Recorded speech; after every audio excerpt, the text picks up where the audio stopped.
the cycling podcast in association with Rafa. From grand tours to group rides, the Champs-Élysées to coffee shops, Rafa exists to celebrate the world's most beautiful sport.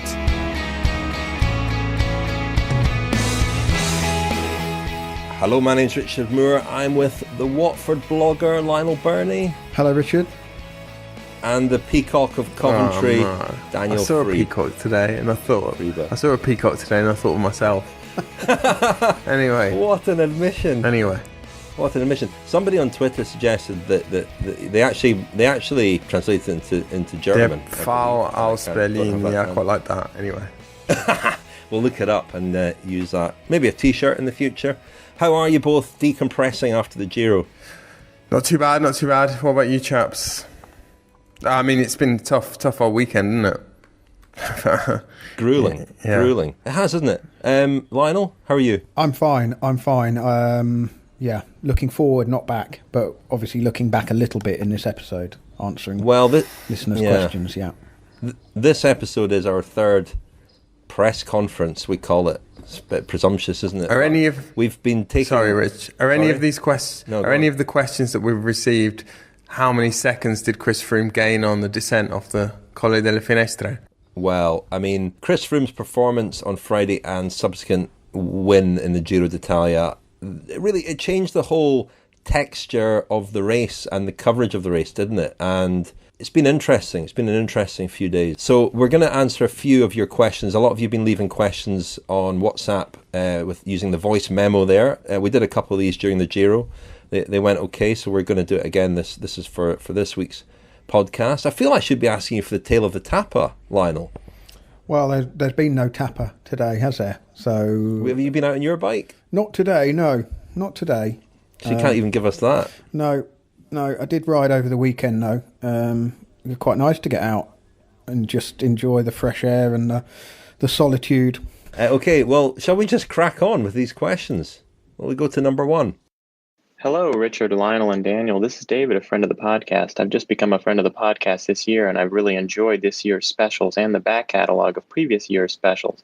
I'll also say that I've noticed your coverage of the cycling year seems to really complement my mood as we go through the season. When we were in Italy, for example, the year is young, and it seems like there's always time to taste the wine or have a cappuccino before noon. In fact, I'll admit I sometimes even associate the atmosphere of specific tours to each of your on-air personalities, but I don't want your responses to shatter any illusions I have, so I won't say which is who. My question is about the roles of leader and domestique. The way these roles are discussed during a race, it sometimes seems like these roles are very fluid and that someone can pass back and forth quite easily. Yet I've noticed that leaders seem to try to distance themselves from any idea that they could be a domestique. Certainly, when a leader wins, there's effusive praise for their domestiques. Yet a memorable moment in Lionel's recent Friend special comes to mind when Roger de Vlaeminck overhears the word domestique in a separate conversation Lionel is having with Jan, who is translating, and Roger felt the need to immediately clarify that he was never a domestique. This incident, and just generally how I think about Froome and Nibali, have prompted me to ask you all, what really is the relationship between the roles of leader and domestique? Is the barrier between these two roles permeable? If a leader is having a bad time in a long stage race, is it maybe better for their career that they would play up that illness and leave the race rather than be seen riding as a domestique? Would riding in that role very visibly just once contaminate their career as a leader from then on? Am I correct in believing that the famous leaders of the past always seem to leave the sport when they can no longer win rather than ride for other people? Thanks so much for all your great work. It's an interesting question, that one. The hierarchy in a team is obviously, it's quite strictly observed, really, isn't it? The leader is a GC contender, but perhaps less so when the teams have a less defined and less obvious leader. A team like Quickstep, for example, on the sprint days would treat Elia Viviani as if he were as precious to them as a GC contender was to, say, Sky or Sunweb or Astana. The question about riders not wanting to contaminate their careers by, if they're having a bad time, then dedicating themselves to the team. I think possibly in this Giro, the clearest example of that would be Fabio Aru, who, first of all, didn't really have an obvious second in command to work for.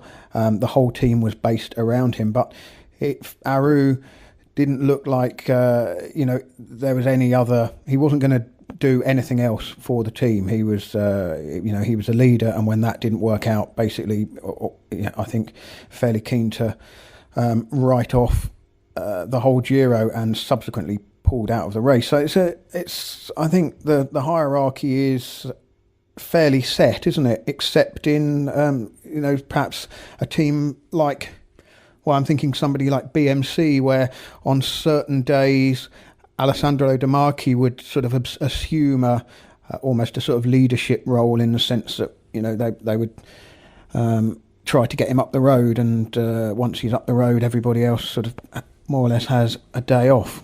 It's not a terribly fluid thing, I wouldn't have thought, in the Grand Tours. Well, the more capable the leader is, and the more likely he is to win, the more rigid the hierarchy within that team, I would say. And so as you go down in terms of quality of leader, you have a bit more of a kind of democratic system at play. But I mean, most professional riders are domestiques rather than leaders, and that's an adjustment that most professionals have to make from amateur days, when you don't get a professional contract on the basis of how good a domestique you are. You get a contract on how good your results are as an amateur. So it's quite a switch in mindset. And I mean, a very good book, if you're not familiar with it, is Charlie Wigalius's book called Domestique. He was a domestique, a climbing domestique for many years, and really his fulfillment of that role came about because he realised, I mean, he was a very good under-23 rider, won a lot of big races, but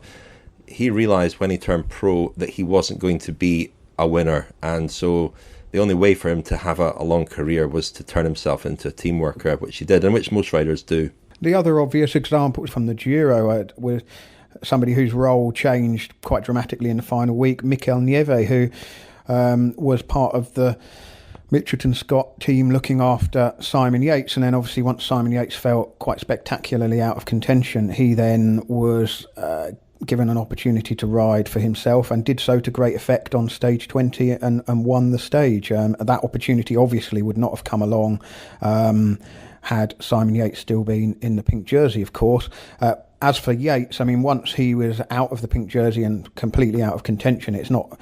I would be surprised if he was then on kind of fetching bottles and duty and that kind of thing. I think he was just allowed to kind of ride through and just get through to the finish in Rome. I think the permeability or the fluidity of the system has increased over the years. I mean, it used to be almost a feudal system. The serfs were obliged to live on the lord's land, i.e.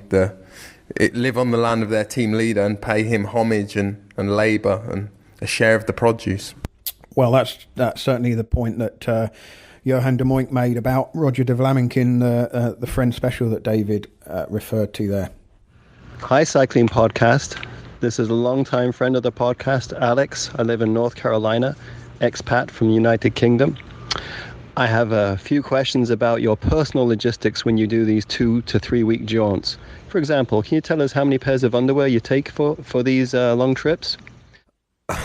Well, interesting question, Alex. Thank you for that. How many pairs of pants do you take on a grand tour? I just take as many as days there are before I'll get to laundrette. So you on one of the rest days, and there used to be only one rest day at the Tour de France and the other Grand Tours. Now there are 2 and sometimes even 3. But on the second rest day, we try and get to laundrette and do the washing. So you take as much clothes as you need for the first 2 weeks, basically.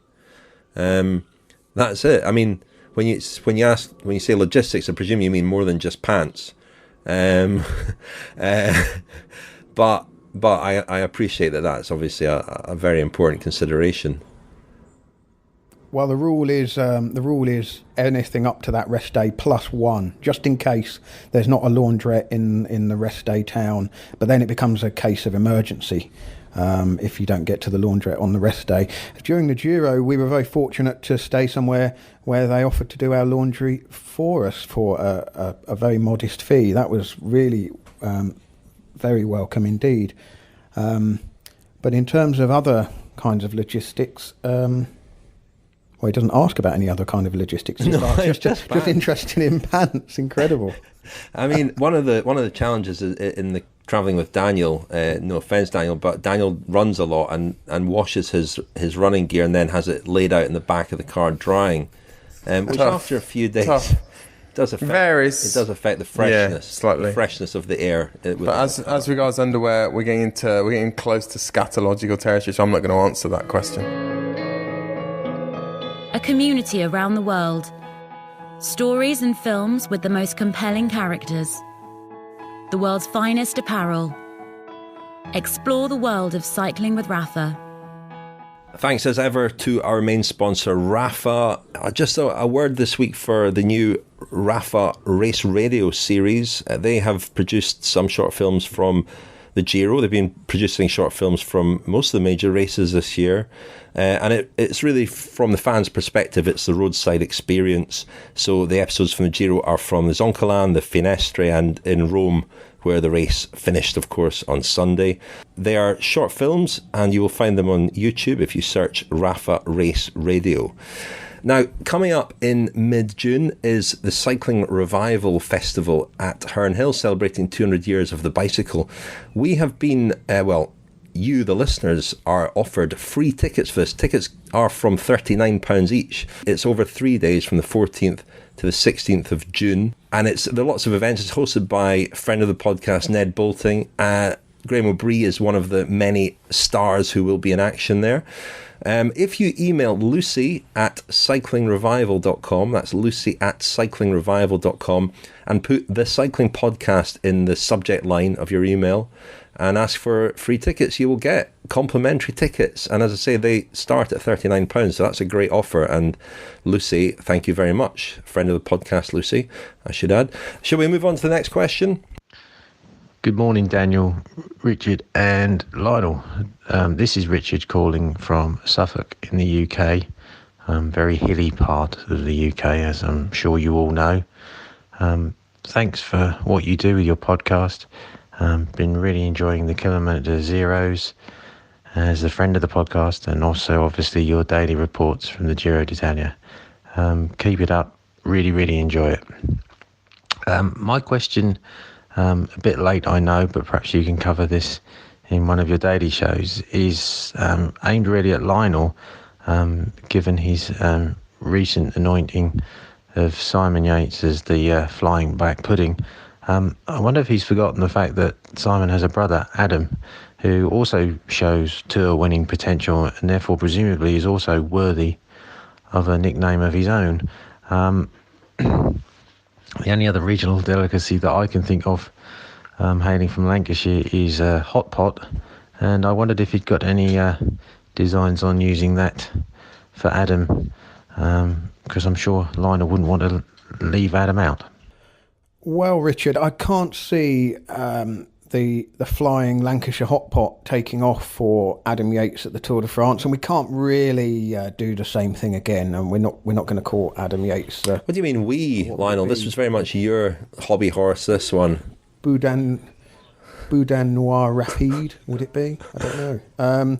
Yeah, well, it was an interesting few days, this, because the whole thing came up off the back of Daniel and I taking a short detour off the Giro route one day to visit the so-called and the fake Zoncolan of the South. And the origin of this was that some cycling fans on forums had created a myth around a mountain that was supposedly harder than the Zoncolan, and a whole kind of story. What's this got to do with black pudding? Newspapers. Well, this is where I'm explaining my thought process. So when we went and recorded a bit, and we played that in the episode, and it was the day that Chris Froome fell off going uphill, and Richard Carapaz won the stage. I think stage 8. Anyway, we were in the press room, and I just Googled what is black pudding in Italian, and it's sanguinaccio. And then I asked Daniel, what would flying black pudding or quick black pudding be? And he said, well, sanguinaccio volante. And in the episode, after we talked about the fake Zoncolan of the South, I kind of said, I wonder if we can get a nickname to catch on. Not really expecting anyone to take it up or do anything with it, and within a few days, it had grown a small life of its own. Somebody had designed a T-shirt with a Flying Black Pudding logo. Somebody sent in a piece of artwork of a piece of black pudding riding a bicycle. Not everybody liked it though, did they? Some people thought it was disrespectful, which I found puzzling. Yeah, they did. I mean,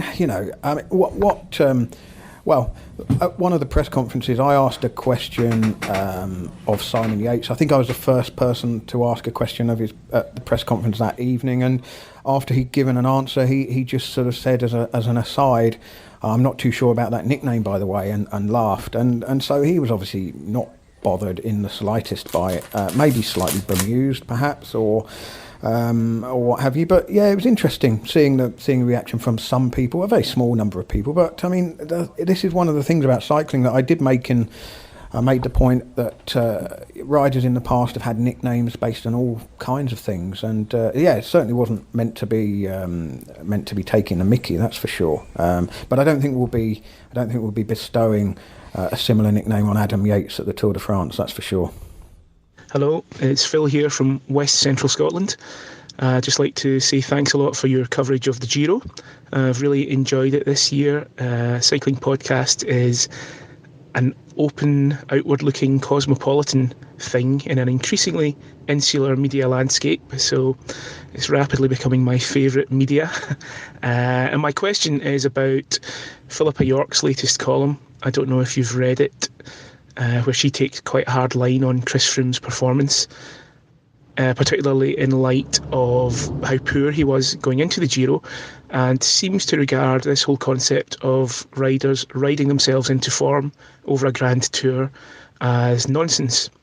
So could you give me your comments on that, please? Thanks. Well, that's an interesting question, Phil. You're referring to an article written by Philippa York, formerly Robert Miller, of course, questioning the claim that Chris Froome rode into form over the course of the Giro. That article was published by Cycling News. I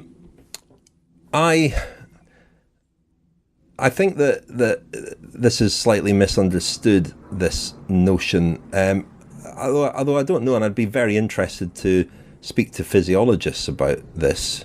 But my understanding of it would be that a little bit like I think I said this on Twitter, but in a 100-meter sprint, it looks like Usain Bolt would speed up from 60 to 100 meters. Most people, everybody in fact, slows down from 60 or 70 meters. In fact, Bolt and Tyson, sorry to go into athletics here, but Bolt and Tyson Gare, I think, are the only recorded sprinters who've accelerated up to 70 meters. So they're all slowing down, but Bolt is slowing down less rapidly than the other ones. And it looks as though he is speeding up. Now, I think that over the course of 3 weeks, it's kind of the same, that some people get tired more quickly than others do. And so the rate of fatigue varies from rider to rider. Now, you could come back at me and say, Froome was riding better in week 3 than he was in week 1 in terms of power and so on. But maybe that's when he had to make those kind of efforts. Who knows? Like I say, I would be fascinated to speak to physiologists about this claim, but certainly traditionally guys that win Grand Tours are the guys whose bodies hold up better than other bodies, with all that implies. I think, Rich, on this notion of riding into form, whether we ourselves have the physiological know-how to be able to answer that question with any certainty, it's something that we hear every single year. There is always a rider who comes into the Tour or the Vuelta, the Tour or the Giro, usually, very often it's the Giro, because you do get guys wanting to at least do the Giro and the Tour, and they say that they have calibrated their training to try to come into form in the last half of the race. And another reason for that is that the Giro increasingly over the last few years has stacked its difficulties very much towards the back end of the third week. So there are certainly guys out there who, at least in their utterances to the media and the public, leaders to believe that you can ride yourself into form. And another thing is the question of whether Froome was really riding himself into form or nursing himself back to full health. And, again, people might say, well, there was a lot of spin from Team Sky, but we certainly did hear midway through the race that the crash in Israel on the Recce in Jerusalem had affected him much more seriously than was first thought and feared, and it took him at least a week to heal from the injuries and to feel himself again. And then there were other issues. He fell again at Montevergine, and we knew that at the Tour of the Alps he'd been suffering with bad saddle sore. We understand that deteriorated during the tour, and it was pretty bad at the start of the last week. But again, people would say that's simply spin coming out of Team Sky. It might be, it might not be. But there is the possibility that Froome was healthier at the rear end of the Giro than he was at the start. The other issue, which not many people have focused on, but again, I'm just sort of throwing it out there, it was the issue of weather. It had been a pretty cold Giro, certainly compared to last year, and Chris Froome has generally gone well in hot weather. And there was one day on this Giro that was noticeably hotter than all of the others, or I'm pretty sure that was the case. It was certainly hotter than most of the others. That's just a few things. I mean, there's a very broad constellation of factors that would need to be evaluated when coming up with an answer as to how probable, how credible the performance is. But in reality, these sort of at a distance, I can't call it fag packet physiology or fag packet dope testing.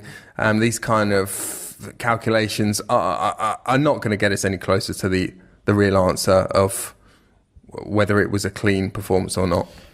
I was a bit surprised a statement like that was made with absolute certainty and without any kind of evidence to kind of back it up. From Philippa York, you mean? From Philippa York, yeah. I mean, obviously can't dispute her credibility at having ridden Grand Tours and finished on the podium at the Giro and the Vuelta and won the King of the Mountains at the Tour de France, and knows what it takes and knows the toll that a 3-week tour has on the body. But if we just think about the notion of form, I mean, it's a kind of it's a shorthand term, isn't it? It's what actually is it? Form is as much a kind of a mental as physical thing. It's as you say, Richard, in the third week, a rider's numbers may be down, but if they're less down compared to the rivals, then the sensations, as they say, will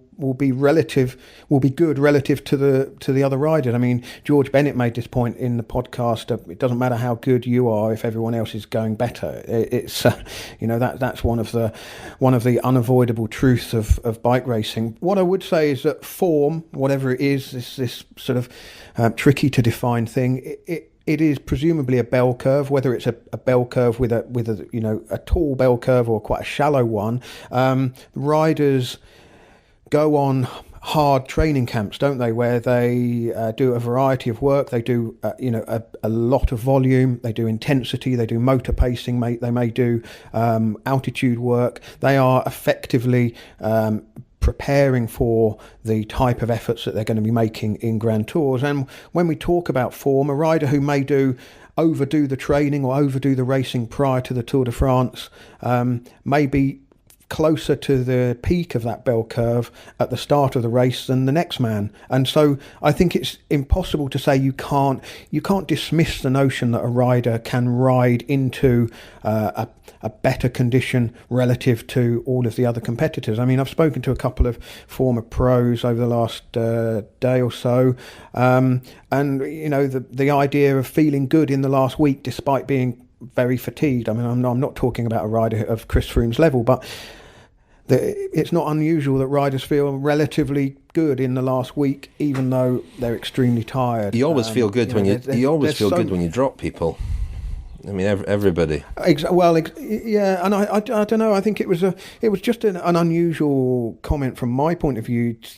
Reading it did make me sort of sit up and look and go, well, that's a really bold claim, because, like I say, a form has to, there has to be a kind of a peak to it.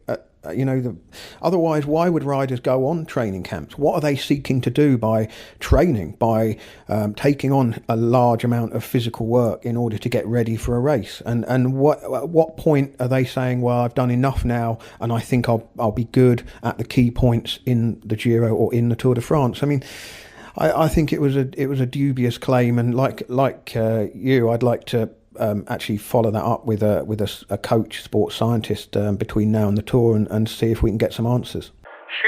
Chute à l'arrière du peloton, cycling podcast team car at the back of the pack, please. The intervention of Seb Piquet there reminds us to tell you that this week's episode sponsor is Moneybox. Moneybox sponsored an episode during the Giro d'Italia as well. It's a simple way to save and invest. It's a mobile-only app that allows you to round up your everyday purchases to the nearest pound and invest the spare change. So when you buy a coffee for £2.40, for example, you can automatically invest the 60 pence change. And you can invest in companies such as Netflix, Tesla and Nike via simple tracker funds. Lionel, I've signed up actually now on the back of your recommendation, because you've been using it for a while. How's your fund doing? Yeah, it's doing well at the moment.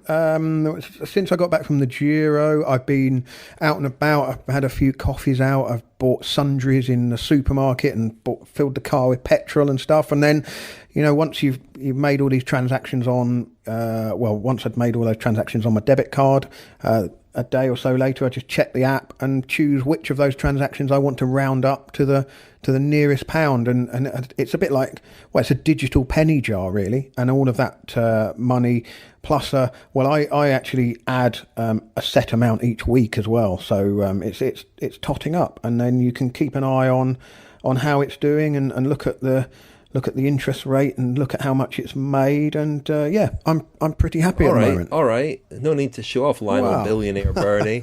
How long will it take you to be able to run a pro team? Well, it's going to be a little way from that, but what I like about it is it's kind of saving without really thinking. That's I like that. I like not thinking. Yeah. Because you kind of think, I just want to tuck a little bit away here or there.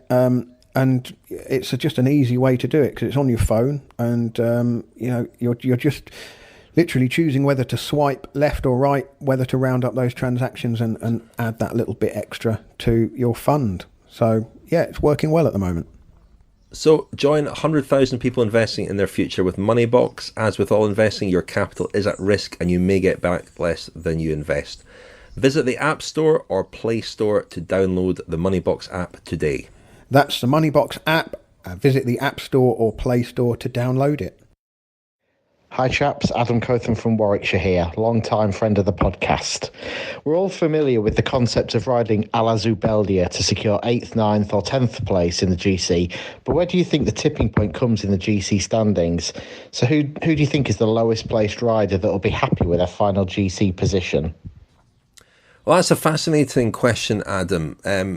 Who is the lowest placed rider who would be happy with their final GC position? I mean, Daniel, you've made the point quite a lot that the stakes are a little bit higher at the Tour de France, and perhaps riders in the top 10, 15, 20 might ride a little bit more conservatively to hold on to those positions, and it's maybe slightly different at the Giro and the Vuelta. But just picking a name, chaps, who would you say? How low down would you go? Well, the name that's sucking my attention is Rohan Dennis. Not so much to address the question that we've been asked, but I just think it's a really interesting sort of dilemma that he's got and BMC have got. I mean, I think he showed enough in 2.5 weeks to pursue this idea that he could be a GC rider. However, you look at the time gap that he finished with, 56 minutes down and 16th place. That's a fairly hefty tariff at the end of a Grand Tour. And I know you could say that Simon Yates has an even bigger one, but I don't think he left anyone in any doubt that he can be a Grand Tour contender in the future. But I would be quite curious to know how Rowan Dennis and BMC will evaluate their Giro. Here's another question, Daniel. When analysis. we woke up on Friday morning, if I told you that Simon Yates was going to finish 1 hour and 15 minutes down on GC, what would you have thought? Well, I feared at one point in the 19th stage that in fact we almost had a wager, didn't we, Rich, in the press room? I don't really understand betting. You don't really understand odds. You tried to offer me odds of evens that he was going to abandon the race. I said it wouldn't surprise me if Simon Yates abandoned now on the Colle delle Finestre, and you said, okay, yeah, well, I'll bet you 100 quid. Mm-hmm. So I was going to get so. If he'd abandoned, they weren't great odds, were they? But you don't. What position justifies riding Alla Zubeldia, i.e. riding for GC, riding conservatively to try and manage your efforts as well as possible over 3 weeks?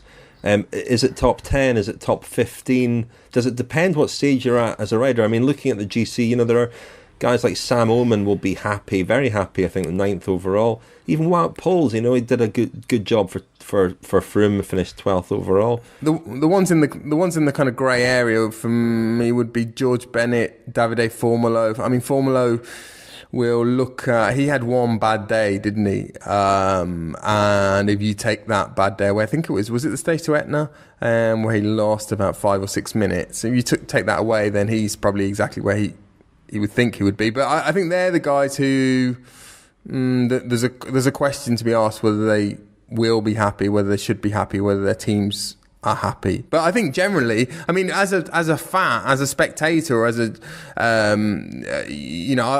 don't really necessarily approve of people defending 8th position or 7th position on GC. I think sort of top 6 is usually, for most guys, it's a decent result in the Grand Tours, particularly in the Tour de France. So there are only 2 or 3 guys in the world for whom that wouldn't be a big breakthrough to finish 6th in the Tour de France. I think you have to look at the time. I think you have to look at the time gaps as well, because if you take 11th place, Alexandre Geniez of AG2R finished 17 and a half minutes down. Then the next 2 riders are Wout Poels, who's 10 seconds behind him, and Sergio Henao, who's 29 minutes 41. Now, Poels and Henao were working for Chris Froome. So, if you like, Geniez is the last man in the GC race, really, because after that you're into Goncalves of Katusha, 34 minutes, Betancourt, Rowan Dennis, who was riding GC and obviously shipped a load of time right at the end. Everybody else is kind of out of it. So I'd say Geniez, you would say he would probably be fairly happy with 11th place there, and only a couple of minutes or so away from a top 10. And I think as time goes on, people kind of forget the way the race played out and the result becomes more important. So in sort of 3-4 years time, people will look at, wow, Patrick Conrad finished 7th in the Giro, George Bennett 8th, Sam Oman 9th. The results take on a different complexion as time goes on. But to answer Adam's question, I'd say Giuseppe Fonzi would be the lowest man happy with his final GC position, finishing in last place, 149th, 5 hours 48 down. The so-called, is it the black jersey? Yes. That used to be awarded. I'd say he'd be pretty happy having got round. To really simplify it, just as a final word, chaps, as far as the GC guys are concerned, I would say that par is your previous best finish in a Grand Tour for most, for most of them under the age of about 30. And, I asked the question about George Bennett. Well, George Bennett's previous best finish in a Grand Tour was 10th in the Vuelta, so 8th place is a pretty good return. The Cycling Podcast is supported by Science in Sport. Science in Sport. Fueled by science. Thank you very much to Science and Sport for supporting the Cycling Podcast. And of course, you can still get your 25% off all your Science and Sport products at scienceandsport.com with the code SISCP25. My dad sent me a photograph yesterday of his table in his garden, absolutely covered in Science and Sport products. He's been using that code He's feeling very pleased with himself indeed. So watch out for a flying 71-year-old in the Edinburgh area if you're out on your bike. Absolutely flying. I'm not sure if he has people out on the road handing him up gels and bottles and things, a la Froome. But anyway, one other piece of business from the Giro. We have a final competition winner. Congratulations to Deborah Jason.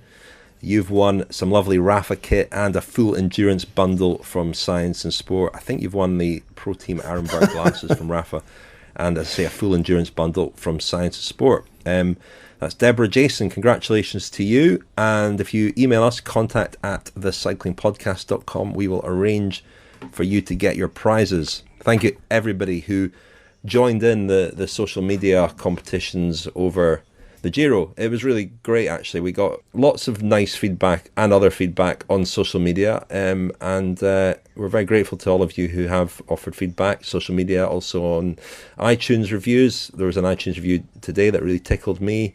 I'll read out just one line of it, shall I? When there are only two of us on the podcast, it's usually better when Lionel is one of them. Otherwise, it tends towards slight negativity. Lionel, you're a ray of sunshine. Yep. Well, podcast Lionel is. Real one. This reviewer. If you knew the real Lionel. Regular everyday Lionel is just wandering around with a cloud over his head. But podcast Lionel, it's like every day is, the day dawns with bird song and sunshine. But speaking of feedback and divided feedback, I mean, I mentioned at the start that as soon as Froome rode into the pink jersey, the whole tone of everything changed. It was a bit like a cloud came over the Giro in a way. For some people, were toxic, very happy about it. A nuclear Chernobyl type style cloud. Yeah, some people enjoyed the spectacular attack, but a lot of others were sceptical. And this review actually goes on to say, overall, the underlying anti-Sky Wiggins Froome undertone is wearing. Now, we get that comment quite a lot. We also get completely the opposite. We get accused of being pro-Team Sky. We get accused of being anti-Team Sky. We haven't had any voice messages along those sorts of lines. We do get written communication more along those sorts of lines. But let's hear three Chris Froome related questions that were phoned in now.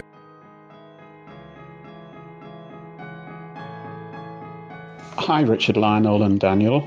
This is Doug from southern Spain, long-time listener and friend of the podcast. It's been a fantastic Giro, enhanced as ever by your superb entertaining coverage. I was interested to hear Richard say the other day that Chris Froome would not be stripped of the title even if he loses the adverse and analytical finding case, and even if he loses the Vuelta. Still, many of the articles written talk about the possibility of him being stripped of the title, or of them being an asterisk against his name for the time being.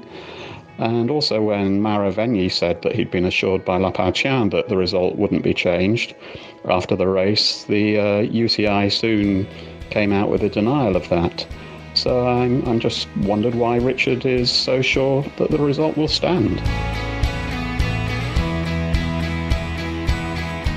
Hello, Cycling Podcast. Ali Hume, a friend of the podcast from Edinburgh. Chris Froome has now won at least 2 Grand Tours on the time he gained on descending. This used to be his Achilles heel.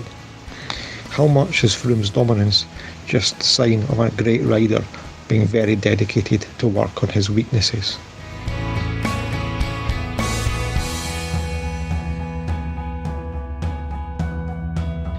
John from Sussex, friend of the podcast here. Really enjoyed the coverage, guys, and a very exciting Grand Tour.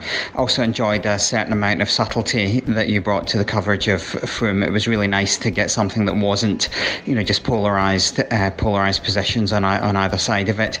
I was wondering, though, particularly, Dumoulin seemed so strong. And the question I have is, how much was he really physically outgunned, or how much was a question of, the descent in Froome's second stage win, but also kind of being, making a few unfortunate tactical decisions on that. I mean, perhaps, yes, Froome was stronger on that day, but how much stronger, really, when you partial out all the other factors? He had a stronger team, he got set up better, he was better on the descent, and so how much stronger was Froome? Okay, so we heard 3 questions there. First of all, Doug from southern Spain, very nice. You mentioned that that I said on the podcast that Froome would not be stripped of his Giro if his adverse analytical finding case becomes an anti-doping rule violation and he's suspended. It is my understanding, and I think most people's understanding, that a ban would begin the day of his hearing or the subsequent appeal to CAS. If the UCI served a ban, he would very likely appeal it to CAS. In the meantime, he'd be able to carry on racing, and the ban would be from the sort of final verdict on that. As I understand it, am I correct, Daniel? You are. But that doesn't address the question of whether the results he's I was getting on to achieved that. in the. Oh, sorry. It is my understanding that results achieved in the interim will stand because he hasn't sort of imposed a ban upon himself like some other riders have done, and they've used that as credit against a ban. If Froome is banned for 2 years from June the 18th, for example, it will be 2 years from June the 18th rather than being dated back to the day of the sample at the Vuelta. But there is some confusion over this. It's not entirely clear. That seems to be what the rules suggest, but there is some ambiguity there. There are a few precedents, Rich, which muddy the waters. I mean, the wording of the UCI regulations suggests that he would lose, the results would be disqualified, but then there's this clause about fairness, where fairness requires, and that introduces the idea of discretion. And I think that Sky are very confident that the Giro victory will stand. I think Mauro Vegni, the Giro director, is very confident that the result is going to stand. And there's also, if you go back and read the Pataki case notes, there's also, with the substance that salbutamol is, it's authorised to a certain respect. There's this issue of habitual use, and if it's established, or if the panel believes that the substance was used habitually, but then there was this abnormal spike, which is consistent with someone basically making a mistake on a particular day, then they carry on using the substance as they previously had afterwards, and they're not going over the threshold, then this was certainly one of the findings in the Pataki case. They decided that fairness required that results after, or certain results after the positive test, should stand. Now, I think I'm led to believe that would probably happen with Froome. However, it will be up to whoever makes the decision in the end. And David Lapartillon got himself into a bit of bother because he's clearly assured Mauro Vegni that the Giro result would stand in the event of a ban, but he's not actually in a position to do that. That might also be his reading of the rules, but it's not actually going to be his decision in the end. So there is a bit of wriggle room to impose a harsher punishment. Can I just go off on a very, very brief tangent? I mentioned Chernobyl. Did you know that Vasil Kirienka, in an interview with La Gazzetta dello Sport a few years ago, in fact, it might have been when he won on the Colle delle Finestre, had to deny to La Gazzetta dello Sport, they'd heard a story, and I don't know where they'd heard this story, that his whole family had contracted or had suffered from various forms of cancer, and various members of his family had died because they'd been contaminated by the nuclear waste from the Chernobyl disaster. And it's fair to say that Kirienka said this was absolute rubbish, and that he's not that far away. Where he was born, I think it's about 200 kilometres from Chernobyl, but it was not true. But it was an interesting story, and I don't know where it had come from. Yeah. So thanks to the listener who rang in about that. Sorry. Didn't hear that. Didn't hear that question. But we did have another couple of questions. One of them was about his descending. Ali Hume from Edinburgh asked about the time he's gained on descending. This used to be his Achilles heel. That is a really interesting point. I mean, Froome has, a lot of people talk about Froome's transformation from donkey into racehorse in 2011. I'm just quoting there, but a more dramatic transformation in some ways has been his ability to descend, because Froome could barely ride a bike when he started. I mean, I remember in 2010, Team Sky were tearing their hair out. I mean, where do you think Dave Brailsford had a full head of hair at the start of 2010? But Froome couldn't ride in a bunch. He couldn't do the things we were talking earlier on about domestiques. He was a domestique, and he was unable to do a lot of the things that they required him to do, even getting bottles, holding his place in the bunch. He was, and this goes way back actually. I remember Rod Ellingworth talking about, advising his riders in under 23 races to steer well clear of Froome because he was a liability. And he has become a very, very skilled descender. And, there's arguments about how much time he did make on the descents, but he appears to have made over a minute anyway on stage 19. So it's it's testament to, I guess, a lot of practice. But one thing I would like to say, and I'd like to agree with our podcasting rival Lance Armstrong on this, he thinks that, sitting on the top tube should be banned. And I agree with that. I think it's only a matter of time before there's a terrible accident. The first time I saw it was Matej Mohoric at the World Championships 2013, winning the under-23 title.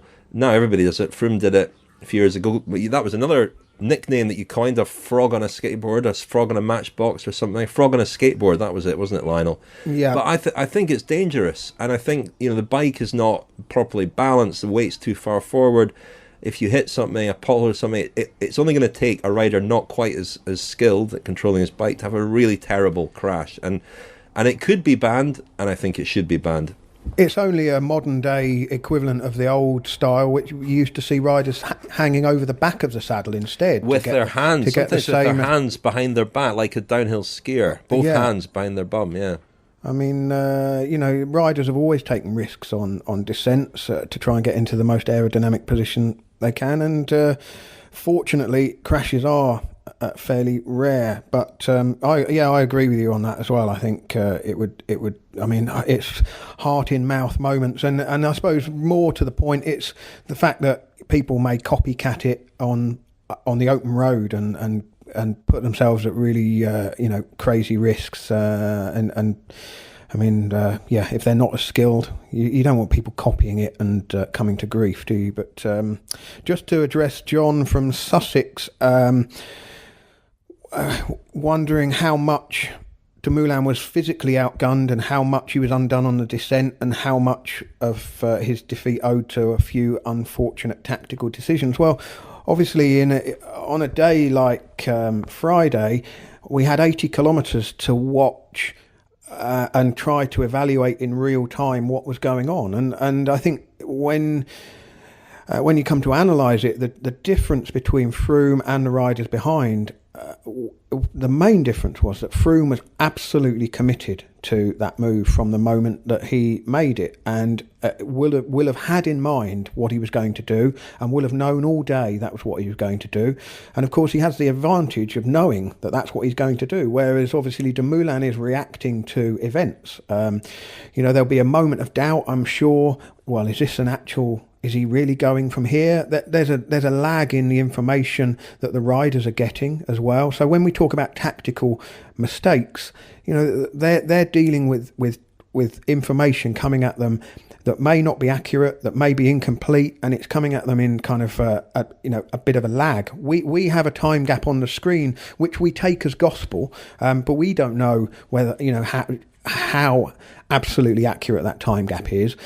All the rider can do is get information from the team car, and also the whole thing is a game. It's a tactical game, isn't it? And a sports director will be trying to evaluate what's the best information to give Dumoulin here. Do we tell him this is really getting out of hand quickly and cause him to panic and potentially go into the red and suffer and then struggle to recover from that effort? There's so many little factors going into that race, and in many ways Chris Froome's job was by several factors simpler than Tom Dumoulin's, because Froome only had one thing to think about: get up the road, get that gap, try and eke that gap out, and then hold that gap. And he knew how far he had to go. He will have known, in he would have chosen that point to go. That's such a powerful thing for a rider, to be in charge of their own destiny rather than being on the back foot and wondering and thinking, well, what have I got here to work with? I remember the mistake. Sorry, mistakes. Sorry. It's just hard to say, tactical mistakes or unfortunate tactical decisions. Dumoulin was doing the best he could with the physical and mental capabilities he had on the road. Dumoulin rode a near perfect race, for the type of the capabilities that he has. There were days, where he could have perhaps put more time into Froome when he didn't know that Froome was going to emerge as his main rival. But he couldn't have known that at the time. And Grand Tour is about managing your effort as well. And over those 3 weeks, Dumoulin was the sort of virtual favourite from the start in Jerusalem in a lot of ways, given what happened to Froome there. And I remember you said last year, Lionel, about Chris Froome successfully manoeuvring his way around France to win the Tour, and the way that he won that race, it was well managed. And Dumoulin very nearly did the same thing at the Giro. The margins were tiny. I mean, 46 seconds in the end, but 20 of those seconds were bonus seconds that Froome picked up by winning stages. Now, I think Dumoulin picked up a 6-second bonus one day. But, I find, the whole business of one rider riding away from a chasing group is fascinating, because it happened on the road to Zapata as well with Simon Yates, where a lot of people were saying, how on earth can this guy be riding away from a group containing Pinot, Dumoulin, and Froome at that point had been dropped, of course. But it can happen because the group behind isn't as committed. They are all watching each other, and you're not going to get one guy more committed than another guy. It's just not going to happen. Well, Rich, if that principle didn't apply in every single race that is ever ridden, the biggest group would always be the group that comes in together at the finish, and then every other group would be smaller because logic. I guess it depends on the strength of the rider. Well, I suppose, but we saw it in the Tour of Flanders. How does Nicky Terpstra outride a group of how many guys were in that group behind? And it does happen. Or Philippe Gilbert last year at Flanders, which was an even longer escape, wasn't it? About 65 kilometres from memory. Just on this, lastly, because on the final Giro podcast, stage 21 on Sunday, you asked Richard what my thoughts were, and I went into a bit of a soliloquy about all that we're in danger of missing by trying to reduce performances down to whether they are credible or not, and I think some people have taken issue with that and heard it as a sort of unstinting defence of Froome. It wasn't at all. That certainly wasn't the intent at all. But I do think that we're in danger of ironing out the complexities and the conflicts of bike racing and the fact that there are multiple decisions being made at any one time, and there are lots of other things going on. And part of the fun of it for me is trying to unpick and trying to interpret a few of those things and work out how it was won and lost. Just on this, an emailed question from Bev Nicholson asking about Sky, wants to know whether Team Sky's handling of the press is counterproductive. Something that stood out from the Giro was Dave Brailsford asserting that they hadn't even discussed Froome leaving the Giro, and then afterwards confessing that they had discussed Froome leaving the Giro. She says, I accept that teams will spin their performances, but this stretches it for me. I suppose there's a line here as well, isn't there, about how honest teams and riders have to be in the heat of battle. I mean, nobody wants to show any hint of weakness. There's no way that Sky would say, yeah, actually we've been considering what to do. We might cut our losses here and focus on the Tour de France. They're not going to say that while the race is going on. I mean, the whole sport is, there's loads of examples of riders trying to kid their opponents into thinking that they're weaker than they are or stronger than they are, depending on the circumstances in the race. And I think if we were to, put people under sort of lie detector test when they're being asked about kind of tactical, strategic points, I mean, I think again, it's fairly unrealistic. And I think it's important to draw a distinction between that kind of, slight hoodwinkery, if you want to call it that, and, answering questions about the probity of performance and, the probity of conduct that's going on in the team. I mean, they're two totally But this applies as well, Lionel, to the episode with George Bennett when after the stage to Bardonecchia, he made the comment that Froome had done a Landis, and then I went to speak to him the next morning, and he said, well, no, it's been taken completely the wrong way. And of course, people were fairly cynical about that, jumped in and said, well, of course, the PR team have got onto his back, and this is almost... I think if you listen to the tone of George Bennett's voice when he's speaking to us the following morning, I think it sounds to me at least fairly spontaneous. It doesn't sound, he wasn't getting a piece of paper out of his back pocket and reading out a prepared statement. However, short of doing a lobotomy, how is it possible to know, to decide whether what he said the previous evening was a Freudian slip, whether it was a deliberate cynical comment, or, all we can do, and we've been criticised sometimes for giving a platform to Dave Brailsford in particular to say certain things, but we can't decide. We don't have the tools available to us to decide what's truth and what's not, unless we decide that 100% of what the guy says or someone else says is lies and is always going to be lies. In that case, we would deny him the platform. But all we can really do is offer the material, and we can give our listeners, we hope, the freedom to make their own mind up, really. It's our job, if we're there, to speak to the people who are there and who are key players in the race. On Team Sky and PR and all the rest of it, they can sometimes appear to be pretty tone deaf to some of the noise. I can understand why they shut a lot of it out, but I think there was an ill-judged photograph posted on Monday with Froome with the 3 jerseys from the Vuelta, the Tour and the Giro. Now, there is no denying that Vuelta victory is certainly not decided yet. There's still a question mark over that while this case is unresolved. So the picture bore a kind of resemblance to a very infamous picture posted by Lance Armstrong lying on his sofa with his 7 Tour de France yellow jerseys hanging up. There was that parallel. But also I just felt that showed disrespect, I think, to the sport when the Vuelta victory is not... I don't think we can consider it confirmed until this case is resolved. And he may still lose the Giro as well. So that sort of, if I'm saying that, I'm kind of probably saying he shouldn't have been at the Giro at all. But there's no point in being upset about that after the event. I mean, I think we've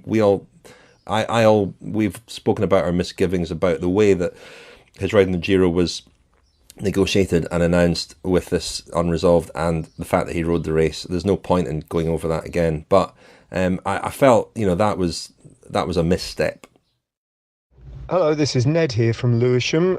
Keep up the good work, chaps. I've very much enjoyed it. Just listening to your press day episode on my way up to cover a bike race up in Durham.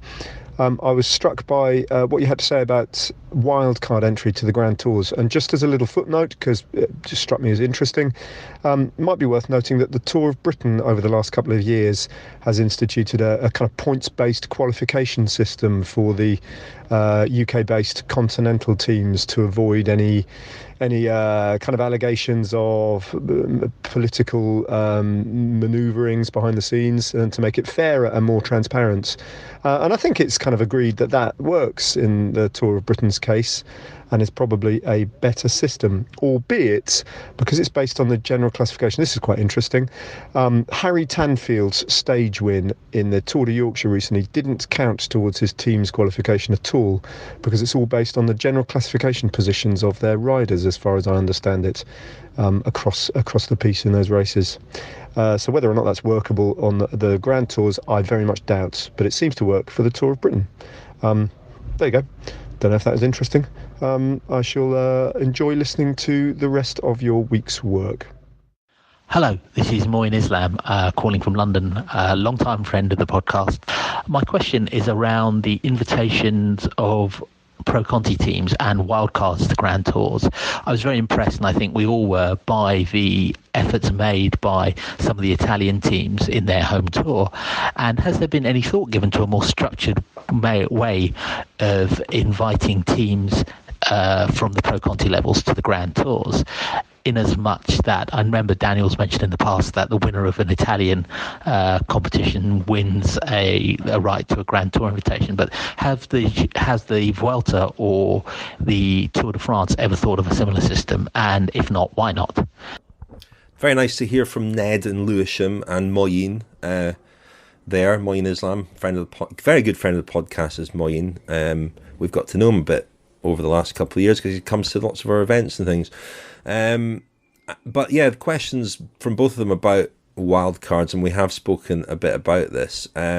Is there a fair system? If there was one thing that occurs to me, Daniel, if there was a system, it would take away some income, would it not, from the Giro in particular and the Vuelta, who we think, charge quite a lot of money to some of the wildcard teams. Absolutely, and I think we mentioned this a couple of weeks ago, that is one issue. The other issue is this general sheepishness that took hold after the sort of scandal-riddled years from 1998 through to 2006, that the Grand Tour organisers became afraid of any kind of meritocratic system which was incentivising performance above anything else.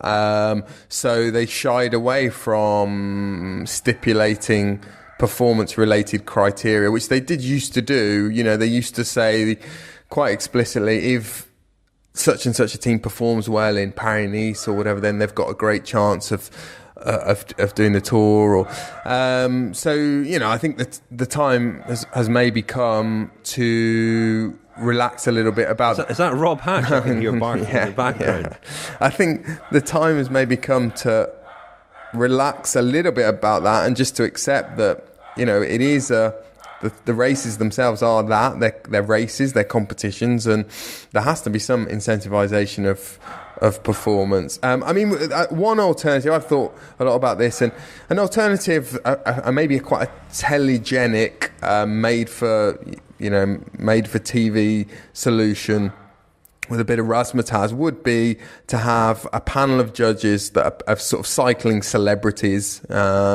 former riders, eminence grises of professional cycling, and have a televised panel discussion where they're in a room for an hour and it's streamed online, and they discuss the relative merits of each team, and then it's a vote. But where do we ever see that kind of transparency in professional sport when big decisions are made and millions of euros hinge on these big decisions? Because that is the reality. Millions depend on whether certain teams are in these races or not. What about France Has Got Talent or something? Some kind of talent show to get the teams in. We'll suddenly find out that Warren Barguil can play the bassoon or something. I don't know, or that Lilian Kalmajan's a really good juggler. As long as we don't have to see them in swimsuits. God. If that is Rob Hatch in the background, that's his non-commentary voice, isn't it? No, he's commentating on Crufts, I think, in the background there. Oh dear. He's very versatile. Very versatile. Anyway, we should finish with one quick question. Should I put a tenner on Egan Bernal for the Tour de France? Maybe each way. Well, David, that's an interesting question. I can't answer that question because I don't understand betting. But if you'd asked me a week or so ago, I would have encouraged you to bet. But Froome's performance at the Giro has maybe changed things a little bit. When it was rumoured that Egan Bernal would ride the Tour, I think there were questions in Dave Brailsford's mind about whether Froome would be in a position to really challenge for the Tour de France. We spoke to him actually on the day of the time trial, didn't we, Daniel? And we asked him about this rumour that Bernal might be sent to the Tour de France. And I think we were both left with the impression that although Froome had ridden decently that day, he still seemed to have a long way to go to prove that he could actually win another Tour de France. Yeah, that's right, Rich. And remind me, Rich, there was the issue of the Dauphiné was brought up, and he's been withdrawn from the squad for the Dauphiné. To keep the options open. I've got a start list in front of me, and it's a provisional start list, and he's on it. Is that a full team, or is that a larger squad than will be the final team? No, it's a smaller. Is it 7 rider teams at the? No, it's 8 rider teams at the Dauphiné. Well, maybe, so there are only it has 7. Changed. Maybe it has changed. Yeah, so seeing him on there makes me think that maybe there's been another change of heart. I mean, before we get to the Tour de France, it's going to be interesting to see how he goes at the Dauphiné, because there's another rider, Geraint Thomas, who had been groomed as Froome's. That's a very awkward rhyme, isn't it? Deputy for the Tour de France, and that could muddy the waters even further if Bernal outperforms Thomas at the Dauphiné, which on form you would expect he might do. However, the question was simpler than we were making it. Should he put a tenner on Egan Bernal for the Tour de France? I presume that means to win it. No. Well, I would say yes, on the basis that he'll get his stake back if Bernal doesn't start. So do it now. You never know. Okay, there you are. Well, we should wrap things up. Really sorry we haven't been able to get through all the questions. We got a lot of questions, and we've tried to get through as many as possible. I hope you've enjoyed this experiment. Maybe we'll repeat it at the Tour de France. I think we will. It gives us something to do on a rest day, doesn't it, Lionel? Indeed. So we'll rope Francois into that as well. Maybe we'll do it at the laundrette on the second rest day, so we can actually, answer questions about pants and things like that while counting them. Anyway, that's all for this week. We'll be back next week. Oh, a little reminder that this week we have released the latest cycling podcast, Femina. It is it covers all the women's racing throughout the last month, and there's a really interesting interview there with Lizzie Deignan about impending motherhood and what she will do when she returns to racing. She hints that she may not be with her current team, Bulls Dolmans. And it's a really interesting interview that Orla Chenoui has done with Lizzie Deignan. That's out now. We also released the latest episode of the Espoir Diaries for friends of the podcast at the start of the week. We've got another Friends special coming, which is a recording of our live show from Hackney earlier this year, with other bits and pieces recorded while we were touring around. That's all coming. Thanks everyone who's signed up as a friend of the podcast. If you haven't, you can do so at thecyclingpodcast.com for £15 for loads of exclusive content. But we'll be back next week. Daniel, you'll be at the Dauphiné. Hope we can hook up with you. Thanks very much. Thank you, Daniel. Thank you, chaps. Thank you. Thank you, Lionel. The Cycling Podcast in association with Rafa. From grand tours to group rides, the Champs-Élysées to coffee shops, Rafa exists to celebrate the world's most beautiful sport.